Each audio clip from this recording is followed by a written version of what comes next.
Hello hi நம்ம இன்றைக்கி என்ன பார்க்க போகிறோன்னா தேங்காய் சாதம் எப்படி செய்கிறதாங்க பார்க்க போகிறோம். அதுக்கு நான் அரை மூடி தேங்காயை எடுத்து துருவி வச்சுருக்கேன்.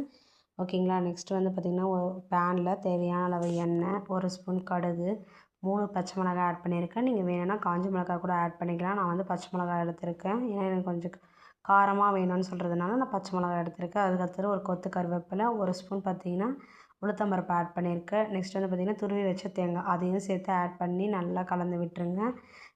தேங்காய் வந்து நல்லா வதங்கணும். அப்போ தான் வந்து செம்ம டேஸ்ட்டாக இருக்கும் சாப்பாடு. நல்லா வதக்கி விட்டுருங்க. அப்புறம் இந்த டிஷ்ஷுக்கு தேவையான உப்பு அதையும் சேர்த்து நல்லா கலந்து விட்டுடுங்க. ஓகேங்களா. இப்போது நம்ம எண்ணெய், கடுகு, உளுத்தம்பருப்பு, பச்சை மிளகாய், கருவேப்பிலை, தேங்காய் இது எல்லாமே சேர்த்து நல்லா வதக்கி விட்டோன்னே பார்த்திங்கன்னா ஒரு 5 நிமிஷம் வதக்கினா போதும். ஓகேங்களா. வதக்கி விட்ட பிறகு சுட சுட சாப்பாடை எடுத்து கலந்து விட்டிங்கன்னா தேங்காய் சாதம் ரெடிங்க. ட்ரை பண்ணி பாருங்கள் மறக்காமல்.